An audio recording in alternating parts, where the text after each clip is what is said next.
وقال للذي ظن أنه ناج منهما اذكرني عند ربك। ইউসুফ আলাইহিস সালাতু ওয়াসসালাম বলেন, এরে বান্দা, তুমি তোমার বাচ্চার সামনে আমার কথা একটু খুলে বলিও যেন আমাকে মুক্তি দেওয়া হয়। কিন্তু আল্লাহ পাক রব্বুল আলামিন ওই লোকটাকে ভুলিয়ে দিলেন। আল্লাহ পাক রব্বুল আলামিন বলেন, فأنساه الشيطان ذكر ربي فلبث في السجن بضع سنين। আল্লাহ রাব্বুল আলামিন বলেন, ওই লোকটা বের হয়ে আসলেন, রেহাই পেলেন, কিন্তু বাদশার সামনে গিয়া ইউসুফ আলাইহিস সালাতু ওয়াসসালামের কথা বলবেন, ওই কথাটা উনি ভুলে গেলেন। শয়তান উনাকে ভুলাইয়া দিয়েছে। ফলে কি হলো, ইউসুফ আলাইহিস সালাতু ওয়াসসালাম জেলখানার ভিতরে প্রায় দীর্ঘ 7 বছরের মতো জেলখানায় ছিলেন। কত বছর? বিদুর শব্দ দ্বারা 3ও বোঝানো হয়, 5ও বোঝানো হয়, 7ও বোঝানো হয়, মানে 9 পর্যন্ত সব সংখ্যা বোঝানো হয়। মুফাসসিরিনে কেরামের অনেকের রায় হইল ইউসুফ আলাইহিস সালাতু ওয়াসসালাম জেলখানায় ছিলেন কত বছর? 7 বছর। আল্লাহ তাআলা বলেন, শয়তান তাকে ভুলাইয়া দিল। ফলশ্রুতিতে ইউসুফ আলাইহিস সালাতু ওয়াসসালাম জেলখানায় লম্বা সময় অবস্থান করলেন। প্রায় কত বছর বলেন? প্রায় কত বছর? 7 বছর। ফালাবিথা ফিস সিজনি বিদআ সিনিন। এখন জেলখানা থেকে বের হইবেন কেমনে? আল্লাহ তাআলা ফয়সালা হয়ে গেছে, জেলখানা থেকে বের হবেন।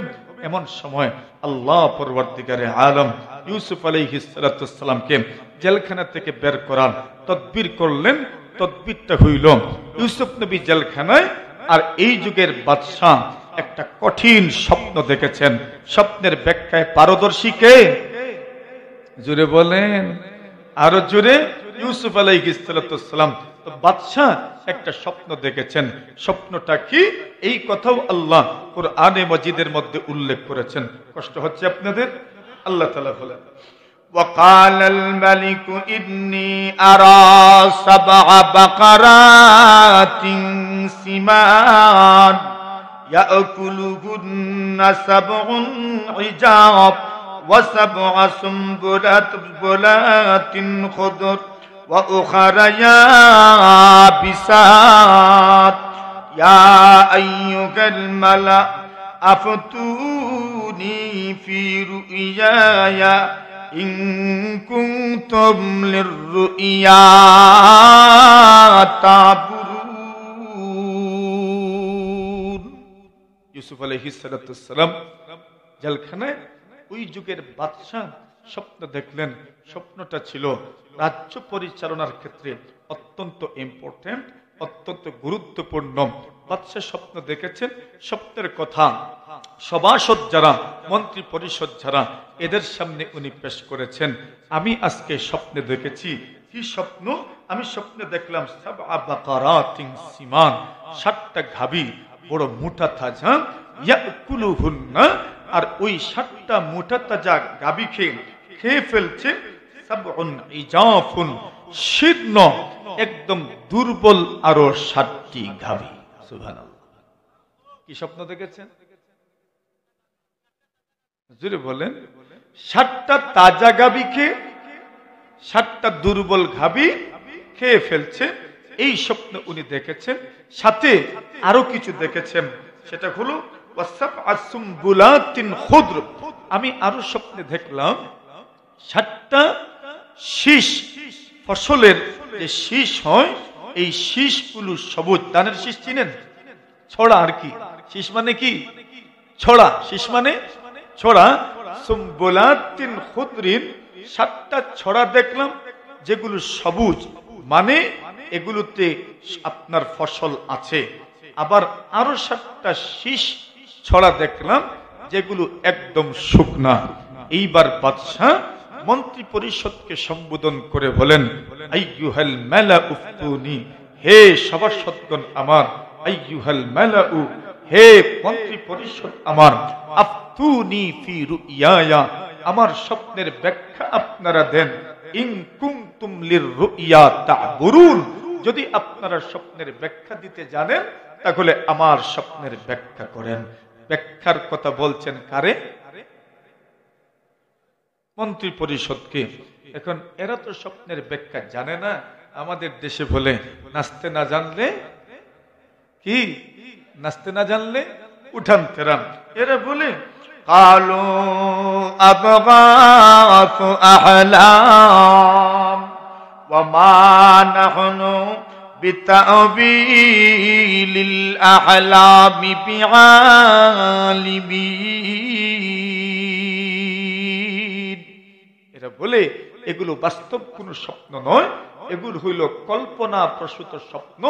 আপনি কল্পনা করেছেন আর কল্পনার কথা আপনি স্বপ্নে দেখেছেন, এগুলোর কোনো বাস্তবতা নাই। কিন্তু বাদশার তো মন বুঝে না। বাদশা বলেন এমন স্বপ্ন তো আমি কল্পনাও করি নাই, এমন কথা তো আমি কল্পনা করি নাই যে দিনের বেলা আমি কল্পনা করেছি, রাত্রিবেলা স্বপ্নে দেখেছি। উনার কিন্তু বিষয়টা খুব গভীরে উনি চিন্তা করতে লাগলেন।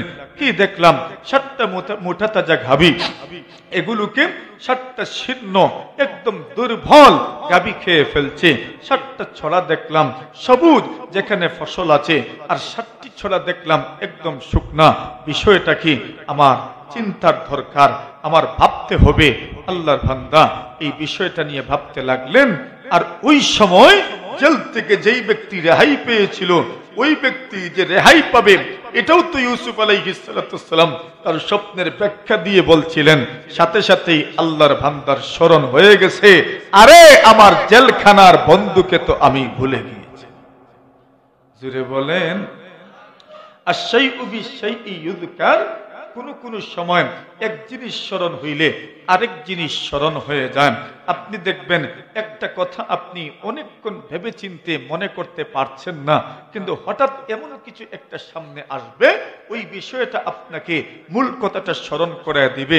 যেই সময় এই লোকটা তো এখন বাদশার খেদমত করে বাচ্চাকে মদ পান করায়, বাদশার পানীয় সে সামনে প্রস্তুত করে দেয়। সেও তো জানে বাদশা কোন বিষয়ে পেরেশান, স্বপ্ন দেখেছেন, স্বপ্নটা নিয়ে পুরো পেরেশান উনি। কিন্তু তার তো জানা আছে স্বপ্নের ব্যাখ্যাদাতা একজন আছে আমার জানাশোনার ভিতরে। ওই লোকটা বড় ভালো মানুষ, এই লোকটাকে বললেই স্বপ্নের ব্যাখ্যা বলে দিতে পারে। কেন? আমার ব্যাপারে তার স্বপ্নের ব্যাখ্যাটা সঠিকভাবে বাস্তব হয়েছে, আমার সাথীর ব্যাপারে তার স্বপ্নের ব্যাখ্যা সঠিকভাবে প্রতিফলিত হয়েছে। সুতরাং ওনার কাছে গেলেই স্বপ্নের সমাধান হয়ে যাবে। এই লোকটা বাদশাকে বলে চিন্তা করিয়েন না। ওয়াকালাল্লাযীনা জা মিনহুমা ওয়াদ্দাকারা বা'দা উম্মাতিন আনা উনাব্বিউকুম বিতাউবিলিহি ফাআরসিলুন। আল্লাহর বান্দা অনেকদিন পরে ইউসুফ আলাইহিস সালামের কথা তার স্মরণ হইল। এইভাবে করে হে বাদশা আপনি টেনশন করিয়েন না, চিন্তা করিয়েন না, ওই স্বপ্নের ব্যাখ্যা আমি আপনাকে বলে দিতে পারব। ফাআরসিলুন, আমাকে আপনারা জেলখানার ভিতরে পাঠান। বাদশা বলেন স্বপ্নের ব্যাখ্যা দিবা, জেলখানায় কেন যাইবা? জেলখানা থেকে মুক্ত হইলা, স্বপ্নের ব্যাখ্যা দেওয়ার জন্য কি জেলখানায় যাওয়া লাগে? লোকটা বলে স্বপ্নের ব্যাখ্যা জানার জন্য আমাকে জেলখানায় যেতে হবে, স্বপ্নের ব্যাখ্যা তো আমি দিব না। এই স্বপ্নের ব্যাখ্যা জানে এমন একজন মানুষের সাথে আমার জানাশোনা আছে, আর উনি বর্তমানে কোথায় আছেন? জুড়ে বলেন জেলখানায় আছেন। আল্লাহর বান্দা বলে ফাআরসিলুন, আমাকে জেলখানায় পাঠান, আমাকে জেলখানায় পাঠান, আমি সেখানে গিয়ে স্বপ্নের ব্যাখ্যাটা জেনে আসব। বাদশা বললেন আমার তো স্বপ্নের ব্যাখ্যা জানার দরকার। এখন জেলখানা থেকে জেনে আসবে, নাকি দরবার থেকে জেনে আসবেন, নাকি খানকা থেকে জেনে আসবে, নাকি মাদ্রাসা থেকে জেনে আসবে, নাকি মুফতি সাহেব মুহাদ্দিস সাহেবকে জিজ্ঞাসা করবে, সেটা আমার জানার বিষয় না। যাও তুমি জেলখানায় যাও, আমার স্বপ্নের ব্যাখ্যাটা জেনে আসো। আল্লাহর বান্দা অনেকদিন পরে ইউসুফ আলাইহিস সালামের কাছে গেছে। ইউসুফ নবী যখন তাকে দেখেছেন, এই লোকটা তো রেহাই পাইল, মুক্তি পাইল, আবার জেলখানায় কেন ঢুকলো? ইউসুফ আলাইহিস সালাম বলেন কি ব্যাপার শেফার, আমাকে ভুলে গেছো? সেও বলে ও বন্ধু আমার, আমাকে তুমি ভৎসনা করিও না, নিন্দা করিও না, আমি এসেছি আপনার কাছ থেকে একটা স্বপ্নের ব্যাখ্যা জানার জন্য। সুবহানাল্লাহ। আল্লাহর বান্দা গিয়ে বলে ইউসুফ আইয়ুহাস সিদ্দীক আফতিনা ফি সাবঈ বাকারাতিন সিমান ইয়াকুলুহুন্না সাবউন ইজাব ওয়া সাবউ সুনবুলাতিন খুদরিন ওয়া উখরা ইয়াবিসাত লাআল্লি আরজিউ ইলান নাস লাআল্লাহুম ইয়ালামুন। আল্লাহর বান্দা গিয়ে বলেন, ইউসুফ আইয়ুকা সিদ্দিক, ও ইউসুফ আমার প্রাণের চেয়ে প্রিয় বন্ধু। বন্ধুর কথা এখন স্মরণ হয়েছে। ইউসুফ আইয়ুহা সিদ্দিক, ও বন্ধু আমার, বন্ধু আমার, আফতিনা ফি সাবঈ বাকারাতিন সিমান ইয়াকুলুহুন্না সাবউন ইজাব। ও আল্লাহর বান্দা ইউসুফ, আপনি মেহেরবানি করে আমাদেরকে ব্যাখ্যা বলুন, স্বপ্নের তাবির করুন। কি স্বপ্ন? স্বপ্ন হইল 7টা মোটা তাজা গাভী, ওই 7টা মোটা তাজা গাভীকে খেয়ে ফেলেছে 7টা শীর্ণ একদম দুর্বল গাভী, এবং 7টা ছড়া, এই ছড়াতে ফসল আছে, সবুজ ছড়া, একদম ফসলে ভরপুর। ওই 7টা ছড়া, আরো 7টা ছড়া, যেই 7টা ছড়া একদম শুষ্ক শুকনা খড়কুঠার মতো, এখানে কিচ্ছু নাই। আপনি স্বপ্নের ব্যাখ্যা দেন, লাআল্লি আরজিউ ইলান নাস লাআল্লাকুম ইয়ালামুন। আমি তাদের কাছে গিয়ে স্বপ্নের কথা বলবো, তারা বুঝতে পারবে বাচ্চা কি স্বপ্ন দেখেছেন আর এই স্বপ্নের যথার্থতা কি, এই স্বপ্নের বাস্তবতা কি। ইউসুফ আলাইহিস সালাম স্বপ্নের ব্যাখ্যা শুনাইলেন। সুবহানাল্লাহ বলেন। স্বপ্নকে দেখছেন? বাদশা দেখছেন। স্বপ্নের ব্যাখ্যা জানার জন্য মাধ্যমকে জেলখানা থেকে ইতিপূর্বে মুক্তি লাভ করা বন্ধু স্বপ্নের ব্যাখ্যা দিচ্ছেন কে? ইউসুফ আলাইহিস সালাম। ইউসুফ আলাইহিস সালাম স্বপ্নের ব্যাখ্যা দিলেন। কালা তাজরাউনা সাবআ সিনিনা দাআবা। ইউসুফ আলাইহিস সালাম বলেন, স্বপ্নের ব্যাখ্যা কইলাম 7টা মোটা তাজা গাভী, আপনারা ধারাবাহিক 7 বছর ভালো চাষাবাদ হবে, ফল ফসল হবে। 7টা মোটা তাজা গাভী মানে কি? ধারাবাহিক 7 বছর ফসল খুব ভালো হবে। এরপরে দেখেছেন ওই 7টা মোটা তাজা গাভীকে 7টি ছিন্ন শীর্ণ দুর্বল গাভী খেয়ে ফেলেছে। ইউসুফ আলাইহিস সালাম বলেন, 7 বছর যে খুব ভালো ফসল হবে, জমিনে ফসল হবে ভালো 7 বছর। এই 7 বছরের ফসল থেকে সব খেয়ে ফেলিয়েন না, যেগুলো খাইবেন বাস এতটুকু খোরাকির জন্য, যেগুলো খোরাকির জন্য যা লাগবে এই পরিমাণ ফসলকে ছড়ার থেকে আলাদা করবেন, আর বাকি ফসল ছড়া সহ আপনারা গুদামজাত করবেন। জোরে বলেন। স্বপ্নের ব্যাখ্যা কি? তাজরাউনা সাবআ সিনিনা দাআবা, 7 বছর ধারাবাহিক ফসল উৎপাদন করবেন, কিন্তু এই যে ফসল আপনারা উৎপাদন করবেন সেখান থেকে ফামা হাসাদতুম ফাদারুহু ফি সুবুলি ইল্লা কালিলাম মিম্মা তাকুলুন।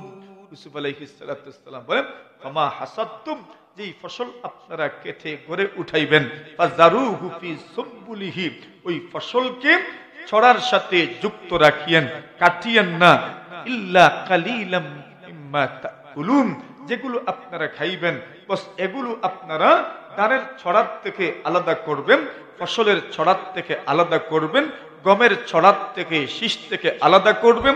আর যেগুলো খাওয়ার দরকার নাই, খোরাকি এতটুকুই লাগবে, বস এতটুকুই আপনারা আলাদা করবেন, আর বাকি সবগুলো শীষ সহ ছড়া সহ আপনারা গুদামজাত করে রাখবেন। কে দিচ্ছেন ব্যাখ্যা? ইউসুফ আলাইহিস সালাম।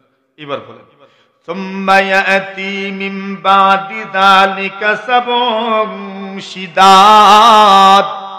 আল্লাহ নবী ইউসুফ বলেন, ওই 7 বছরের পরে আরো 7 বছর ধারাবাহিক থাকবে দুর্ভিক্ষ।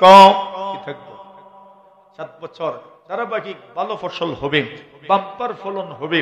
তখন আপনারা সবগুলো খেয়ে নিয়েন না, বরং ওই ফসলগুলো গুদামজাত করে রাখিয়েন ধানের ছড়ার মধ্যে, গমের ছড়ার মধ্যে, অথবা যে ফসল যেই ছড়ায় হয় ওই ছড়া সহ ফসল গুদামজাত করবেন। কেননা এরপরেই আসছে দুর্ভিক্ষ ধারাবাহিক কত বছর? কত বছর? আল্লাহ বলেন ইউসুফ আলাইহিস সালাম স্বপ্নের ব্যাখ্যা দিলেন, সুম্মা ইয়াতি মিন বাদি যালিকা সাবুন শিদাদ ইয়াকুলনা মা قدمتم لهن إلا قليلا مما تحسنون। ইউসুফ আলাইহিস সালাম এই যে সব বছর ধারাবাহিক দুর্ভিক্ষ থাকবে, ওই দুর্ভিক্ষের সময় আপনারা যে ফসল আপনারা শীষের মধ্যে ছড়ার মধ্যে যুক্ত করে গুদামজাত করে রেখেছিলেন, ওই ফসল থেকে আপনারা খাইতে থাকবেন এই 7 বছর। ইল্লা কালিলাম মা তুহসিনুন, ইল্লা কালিলাম মিম্মা তুহসিনুন, কিন্তু শুধু শুধু আপনি বীজের জন্য কিছু রাখবেন, বাকি সব খেয়ে নিলে অসুবিধা নাই। 7 বছর ধারাবাহিক চাষাবাদ হবে, ভালো ফলন হবে, ওই সময় যা ফলবে সবগুলো খাইবেন না, ছড়ার ভিতরে রেখে দিবেন। এরপরে 7 বছর আসবে দুর্ভিক্ষ, ওই দুর্ভিক্ষের সময় কি করবেন, ওই গুদামজাত ফসল থেকে খাইবেন, সব খাইবেন না, বীজের জন্য কিছু রাখবেন। সব খাইলিতে না বীজ থাকতো, জুড়ে কই বীজ থাকতো, মানুষের বীজের দান রাখেনি, প্রথমে বীজের দান প্রথমে রাখেন। ইউসুফ আলাইহিস সালাম কৃষিও শিখাচ্ছেন, ইল্লা কালিলাম মিম্মা তুহসিনুন, কিছু রাখবেন যেগুলো বীজের কাজ হবে, যেগুলো বীজ হবে ওই বীজ খাইবেন না, কিছু খাইবেন আর বীজের জন্য কিছু রাখবেন। ইউসুফ আলাইহিস সালাম স্বপ্নের ব্যাখ্যা দিলেন, স্বপ্নের এরপরে বলেন, সুম্মা ইয়াতি মিন বাদি যালিকা আমুন ফীহি ইউগাসুন নাস ওয়া ফীহি ইয়াসিরুন। আল্লাহ রাব্বুল আলামিন বলেন, ইউসুফ আলাইহিস সালাম এইবার স্বপ্নের আরেকটু সামনে গিয়ে বললেন, অতঃপর এমন একটা বছর আসবে যে বছর পুরা দেশে বৃষ্টিপাত হবে, আর বৃষ্টিপাতের কারণে আল্লাহ তাআলা ফল ফসল দিবেন, আল্লাহ তাআলা গাছে ফল দিবেন, আর ওই ফল থেকে মানুষ বিভিন্ন ধরনের জিনিস বানাইতে পারবে। আল্লাহ দিবেন কুইয়ার, কুইয়ার থেকেও রস বের হবে, আঙ্গুর থেকেও রস বের হবে, খেজুর থেকেও রস বের হবে, খেজুরেরও গুড় হবে, মানে ফল ফসলের কোনো অভাব থাকবে না। কত বছর পরে? 7 বছর পরে ইউসুফ আলাইহিস সালাম প্রথম ব্যাখ্যা দিলেন, 7 বছর ধারাবাহিক চাষাবাদ হবে, এরপরে 7 বছর দুর্ভিক্ষ আসবে, এরপরে 1 বছর প্রচুর পরিমাণ বৃষ্টি হবে, ফল ফসলের কোনো অভাব হবে না। ইউসুফ নবী জেলে ছিলেন কত বছর? 7 বছর। 7 বছর গত হয়ে গেছে, এই স্বপ্নের ব্যাখ্যার পরেই বের হবেন, তাহলে বুঝাই তো যাচ্ছে উনি যে স্বপ্ন দেখছেন এই স্বপ্ন উনাকেই বাস্তবায়ন করতে হবে। আর জোরে বলেন না সুবহানাল্লাহ। ইউসুফ আলাইহিস সালাম স্বপ্নের ব্যাখ্যা দিলেন, এই লোকটা স্বপ্নের ব্যাখ্যা শুনে সেখানে উপস্থিত হইলেন।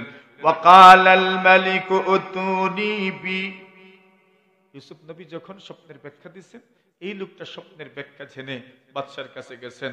স্বপ্নের ব্যাখ্যাটা বাদশার বড় পছন্দ হয়েছে এবং বাদশা অনুভব করতে পেরেছেন বাস্তবসম্মত ব্যাখ্যা প্রদান করা হয়েছে। বাদশা বললেন, ওই লোকটাকে আমার কাছে নিয়ে আসেন। কালাল মালিকু উতুনি বিহি, বাদশা বলেন ওই লোকটাকে আমার কাছে নিয়ে আসেন। কিন্তু ইউসুফ নবী এত সহজে যাওয়ার নয়। কেন ঢুকছেন যে ছেলে, এমনি ঢুকছেন না অপবাদ মাথার উপরে আছে? আরে জুড়ে বলেন, মাথার উপর কি আছে? অপবাদ আছে। একজন ব্যক্তিত্ব সম্পন্ন মানুষের জন্য জেল মুক্তির চাইতে অপবাদ মুক্তির গুরুত্ব 1000 গুণ বেশি। ঠিক না বেটি? জেল থেকে তো মুক্তি লাভ করা যাবে, কিন্তু অপবাদ থেকেও তো মুক্তির দরকার আছে না নাই? আমার উপর যে অপবাদ আরোপ করা হয়েছে, এই অপবাদের তো মুক্তির দরকার। ইউসুফ আলাইহিস সালামের ব্যাপারে বাদশা বললেন, যাও তাকে আমার কাছে নিয়ে আসো। যখন গেলেন ওনাকে নিয়ে আসার জন্য, ফালাম্মা জাআহুর রাসূল ক্বালা ইরজি ইলা রাব্বিক ফাসআলহু মা বালুন নিসওয়াতিল্লাতী قطعن কাত্তাআনা আইদিয়াকুম ইন্না রাব্বী বিকাইদিহিন্না আলীম। ইউসুফ আলাইহিস সালাতু ওয়াস সালাম বলেন, এ বন্ধু আমার, আমাকে তুমি নিয়ে যাওয়ার জন্য এসেছ, কিন্তু আমি যাব না। ইরজি ইলা রাব্বিক, তোমার রবের কাছে আবার যাও, তোমার সাইয়্যিদের কাছে আবার যাও, তোমার বাদশার কাছে আবার যাও। বাদশার কাছে গিয়ে জিজ্ঞাসা করম, মা বালুন নিসুবাতিল্লাতি কাত্তাআনা আইদিয়াকুন্না। ওই মহিলারা আমার উপর যে অপবাদ দিয়েছিল, ওই অপবাদের খবর কি? ওই মহিলাদের খবর কি? ওই মহিলাদের অবস্থা কি, যারা আমাকে দেখে হাত কর্তন করেছিল? মনে আসেনি? এটা তো গত বছর বলছি, যেই মহিলারা কাত্তাআনা আইদিয়াহুন্না হাত কর্তন করেছিল, এদের কি খবর সবর, এদের মনের অবস্থাটা কি? এরা তো ওই দিন আমাকে দোষী সাব্যস্ত করেছিল। সমস্ত মহিলারা আমাকে দোষী সাব্যস্ত করেছে। দেখেন, মূল ঘটনার মূল হুতা তো কে? মূল হুতা কে? জুলাইখা। কিন্তু জুলাইখার নাম উনি আলাদা মেনশন করেন নাই, আলাদা করে বলেন নাই। এর পিছনে কারণ হইল, শুধু জুলাইখাই এই ষড়যন্ত্রে যুক্ত ছিলেন না, সব মহিলারাও যেহেতু সমর্থক ছিলেন, এজন্য এই ষড়যন্ত্রের পিছনে জুলাইখার যেমন হাত, সমস্ত মহিলাদেরও এমন হাত ছিল। সুতরাং সবাই সমান সমান। সবাই কি সমান সমান। 2 নম্বর কারণ হইল, সৌজন্য ভূত ছিল ইউসুফ আলাইহিস সালাতু ওয়াস সালামের। আরে আজিজে মিশরী তো আমাকে মিশরের বাজার থেকে বাড়িতে নিয়ে এসেছিলেন। ইন্নাহু রাব্বি আকরামা মাসওয়ায়া। ইনি তো এমন এক ব্যক্তি যিনি আমাকে অত্যন্ত সুন্দরভাবে নিজের বাড়িতে আমার লালন পালন করেছেন। আমি কিভাবে তার নামটা বলি? আজিজে মিশরের স্ত্রী, উনার তো একটা সম্মান আছে, এই সম্মানটুকু রক্ষার জন্য নাম বলেন নাই। ইউসুফ আলাইহিস সালাতু ওয়াস সালামের কাছ থেকে সৌজন্যতার ভদ্রতাও শিকার সুযোগ আছে না নাই? ইউসুফ আলাইহিস সালাতু ওয়াস সালাম আলাদা করে নাম মেনশন করেন নাই। কি জানি বাদশার ইনসাল্ট হয়, অপমান হয়, একটা ফ্যামিলির অপমান হবে, এই জন্য আলাদা করে জুলাইখার কথা বলেন নাই। বলছেন সব মহিলার কথা, সব নারীর কথা, যারা আমার ব্যাপারে মিথ্যা আরোপ করেছিল, মিথ্যা অপবাদ দিয়েছিল, সেই আরোপিত প্রশ্নের কোনো সমাধান আছে কিনা এটা আগে জানতে চাই, এরপরে জেল থেকে বের হব। 2 নম্বর কারণ হইল, যেহেতু উনার উপর একটা মিথ্যা অপবাদ এসেছে, ওই অপবাদ থেকে মুক্তি দরকার। 2 নম্বর কারণ হইল, বাদশার মনের অবস্থাটা আমার জানার দরকার। বাদশার মনের এখনকার অবস্থা কি, আজিজে মিশরের মনের অবস্থা এখন কি, এবং এই দেশের মানুষের মনের অবস্থাটা কি, সেটাও তো আমার জানার দরকার। মানুষ তো বলে, কানাঘুষা যখন শুরু হয় তখন একদল মানুষের কাছে ক্লিয়ার হয়ে যায় উনি সঠিক, কিন্তু একদল মানুষ তো থাকে যারা পিছে কথা বলার জন্য প্রস্তুত থাকে। এমন মানুষও আছে না নাই সব যুগে? আপনি সে জানে কিন্তু সঠিক, কিন্তু এরপরেও একটু বাহির করে বলে সব ঠিক আছে, কিন্তু সব ঠিক আছে, কিন্তু ওই কিন্তু বলার মধ্যেই আগের যা বলছিল সব শেষ করে দিছে। সব ঠিক হে মগর, ওই মগরে কি করছে? সব শেষ করে দিছে। আগর আর মগর, এই আগর মগরে সব শেষ করে দেয়। সব ঠিক আছে, কিন্তু ওই কিন্তুর মধ্যেই সব শেষ, ঠিক না? ইউসুফ আলাইহিস সালাম বলেন, আগে এদেরকে জিজ্ঞাসা করো। এবার বাদশা বলেন, হ্যাঁ জিজ্ঞাসা তো করা দরকার। বাদশা সব মহিলাদেরকে একত্রিত করলেন। সুবহানাল্লাহ। কালা ফামা খাতুবুকুম ইয রাওয়াতুন্না ইউসুফা আন নাফসি কুল্লা হাশা লিল্লাহ মা আলিমনা আলাইহি মিন সু। قالت امرأة العزيز الآن حصحص الحق أنا راودته عن نفسي وإنه لمن الصادقين.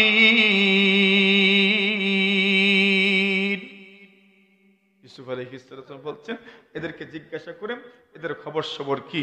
বাদশা সকলকে একত্রিত করলেন, খবর সবর দেবেন, মেহমানকে নিয়ে আসেন, সময় আমার শেষ হয়ে গেছে, মাত্র কম সময়ের ভিতরে ওনাকে জেল থেকে বাইর করে দেবে ইনশাআল্লাহ, ঠিক আছে? বাকি পরে হবে।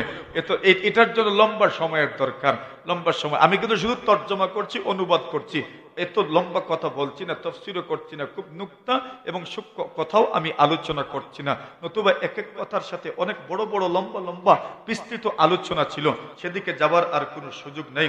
কালা ফামা খাতবুকুম, আল্লাহর বান্দা বাদশাহ এইবার এই মহিলাদেরকে জিজ্ঞাসা করেন, কালা ফামা খাতবুকুম, ওগো কি খবর সবর তোমাদের?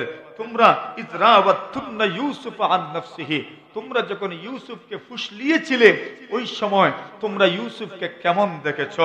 এরা বলে কুলনা হাশা লিল্লাহ, দুআই আল্লাহর, ইউসুফের মতো ভালো কোনো মানুষ ওই দুনিয়াতে নেই।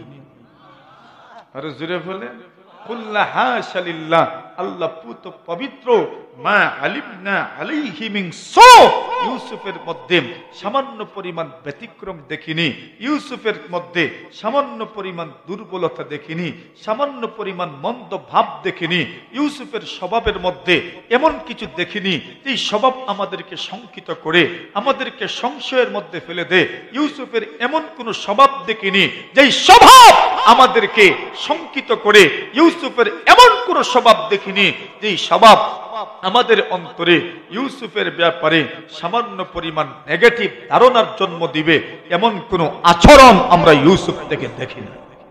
তাহলে মহিলাদের দিমাগ স্বচ্ছ, পবিত্র, সুন্দর বক্তব্য এরা দিয়েছে, স্টেটমেন্ট দিয়েছে। ইউসুফ ভালো, নির্দোষ, কোনো সন্দেহ নাই। সব দুষ্ট মহিলারাই বাহির করে দেখবেন, তালাক ওইলেও কইব মহিলারা ওইছে না, আর না হইলেও কইব ওই গেছে। ইজাতের মহিলা আছে না নাই? ইজাতের মহিলা আছে। এখন যারা তালাক দিছে এই বেটি হুনছেই না, অথবা যে তালাক দিছে এও জানে না যে তালাক দিছে, কিন্তু মহিলা কইব গো বুয়াই এই বেটা একবারে দিছে তিনটা একসাথে। আছে না নাই? এরা হইল গরিবের বিবিসি নিউজ আর কি, গরিবের বিবিসি নিউজ। সব এলাকায় এমন কিছু মহিলা আছে, মোটামুটি আপনি পুরো এলাকায় কোন একটা কথা আপনি পুরো এলাকাকে জানাইবেন, তাহলে দুই এক মহিলা আছে এর কানে দিলেই আর আপনার কষ্ট করা লাগতো না, এরাই পুরো এলাকা পৌঁছাই দিব। আছে না নাই? মোবাইলও খরচ করা লাগতো না, মোবাইলের টাকাও দোকানে লাগতো না। এখন এরা বলে সুবহানাল্লাহ, ইউসুফ বড় ভালো মানুষ, ইউসুফের মধ্যে সামান্য পরিমাণ মন্দ ভাব নাই, ইউসুফের মতো ভালো কোনো মানুষ হইতে পারে না। এখন রইলেন কে? মূল হুতা। কে মূল হুতা?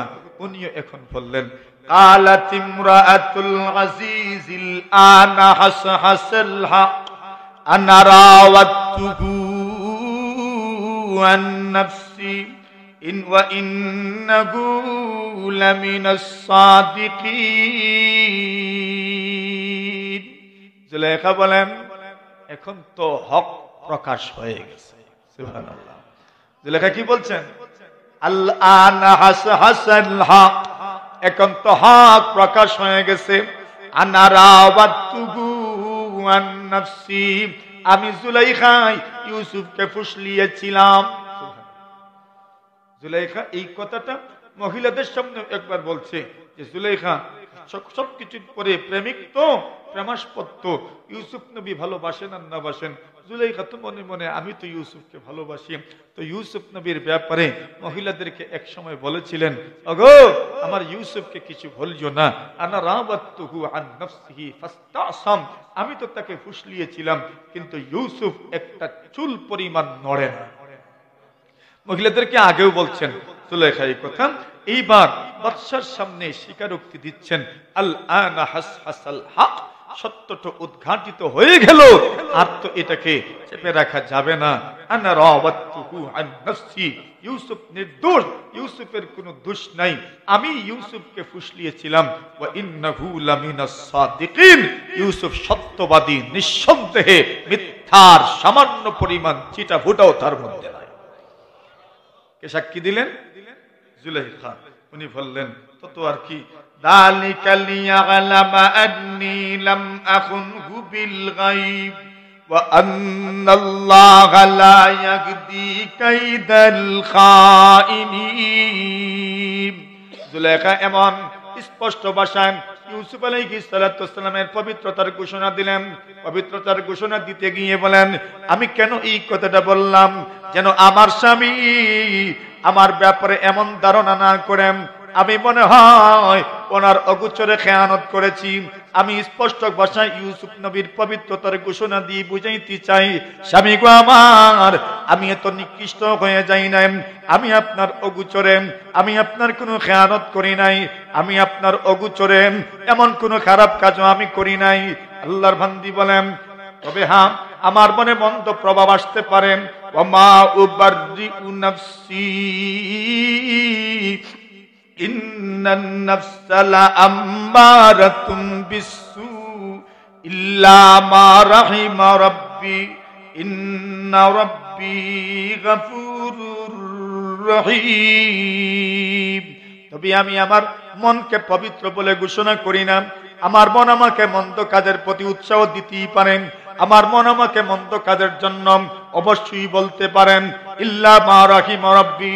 তবে আল্লাহ পাক যাদেরকে হেফাজত করেছেন তাদের মন তাদেরকে খারাপ দিকে নিয়ে যেতে পারে না, খারাপ কাজের দিকে নিয়ে যেতে পারে না। আল্লাহ যাদেরকে হেফাজত করেছেন। এইবার বাদশা বলেন, যা বুঝার তো বুঝে গেছি। ইউসুফের মতো পুত পবিত্র, এত আকলমান, এত জ্ঞানী একজন মানুষ তো দরকার। এমন কোন জ্ঞানী মানুষ আমার দেশে নাই, এত পুত পবিত্র কোন মানুষ আমার দেশে নাই। এমন একজন অনেস্ট মানুষ আমার দেশে দ্বিতীয় আর কেউ হতে পারে না। সুতরাং ইউসুফকে খালাসি দাও। আমি ইউসুফকে আমার ঘনিষ্ঠ সহচর নির্বাচন করতে চাই। বাদশা বলেন, ইউসুফকে জেল থেকে বের করুন। ওয়াকালাল মালিকু উতুনি বিহি আস্তাখলিসুহু লিনাফসি। ইউসুফকে জেলখানা থেকে নিয়ে আসুন। আমি ইউসুফকে আমার ঘনিষ্ঠ সহচর হিসেবে নির্বাচন করতে চাই, আমার উপদেষ্টা নির্বাচন করতে চাই। ফালাম্মা কাল্লামাহু। এইবার বাদশা যখন ইউসুফ আলাইহিস সালামের সঙ্গে কথোপকথন করলেন, পর্যালোচনা করলেন, মত বিনিময় করলেন, কালা ইন্নাকাল ইয়াওমা লাদাইনা মাকিনুন আমিন। বাদশা বলেন, আপনার সঙ্গে আলোচনা করলাম, পর্যালোচনা করলাম, মত বিনিময় করলাম। মত বিনিময়ের মধ্যে বুঝতে পারলাম আপনার মতো কোনো মানুষ হইতে পারে না। আপনি আমার চাইতে শ্রেষ্ঠ মানুষ। আমি হয়তো সিংহাসনের মালিক, কিন্তু আপনার চাইতে জ্ঞানী আমি নয়, আপনার চাইতে গুণী আমি নয়। ইন্নাকাল ইয়াওমা লাদাইনা মাকিনুন আমিন। আপনি আমাদের মধ্যে একজন বিশ্বস্ত এবং একজন মূল্যবান এবং একজন সমাজের গুরুত্বপূর্ণ ব্যক্তি, রাষ্ট্রের গুরুত্বপূর্ণ ব্যক্তি হিসাবে আজকে থেকে আপনি আমাদের মধ্যে বরিত হবেন। মানে আজকে থেকে আপনাকে আমরা বিশ্বস্ত মানুষই নয়, বরং এই রাষ্ট্রের গুরুত্বপূর্ণ একজন পার্সন হিসাবে দেখব।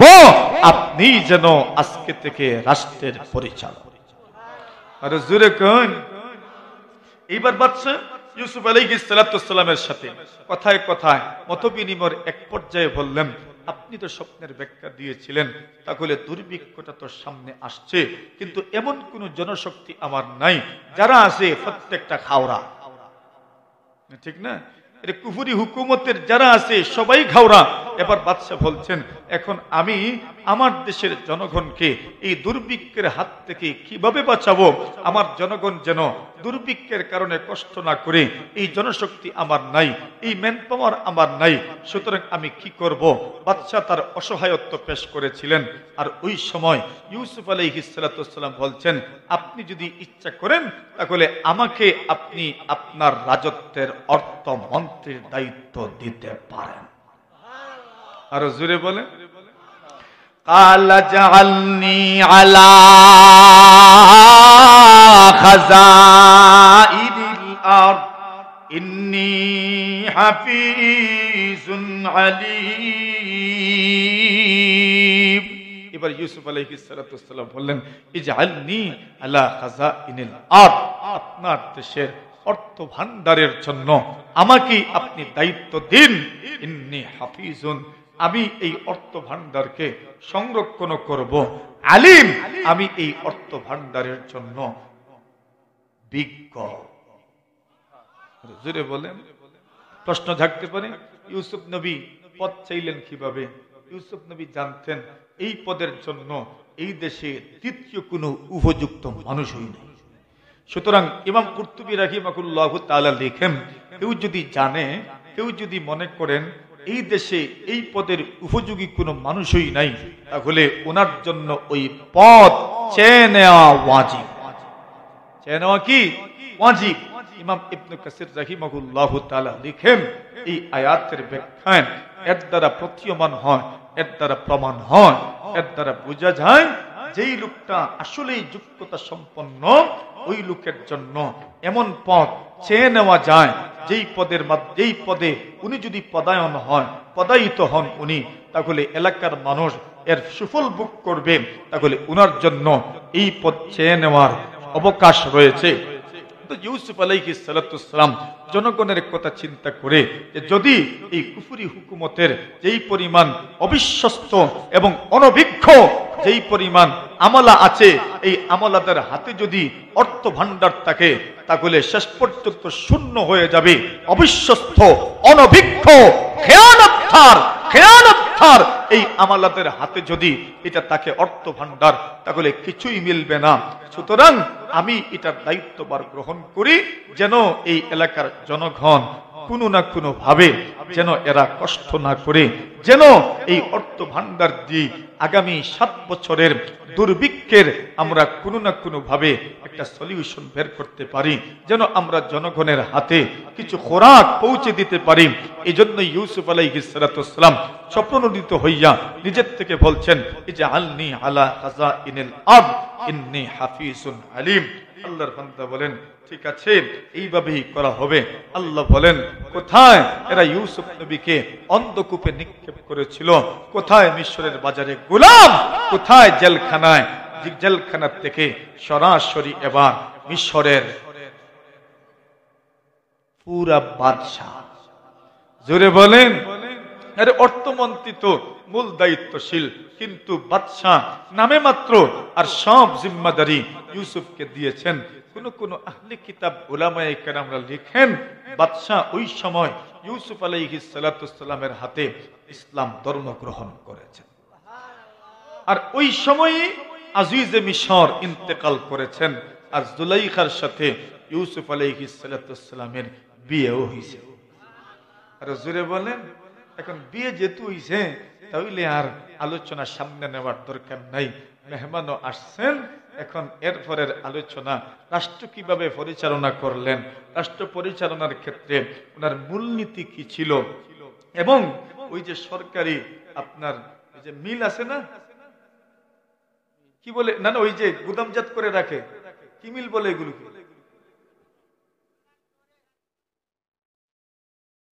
ঠান্ডা মিল আমাদের গ্রাম দেশের ভাষায়, হিমাগার, ঠান্ডা মিল আমরা গ্রাম দেশের ভাষায়। তো হিমাগারের আপনার মূলনীতি কি?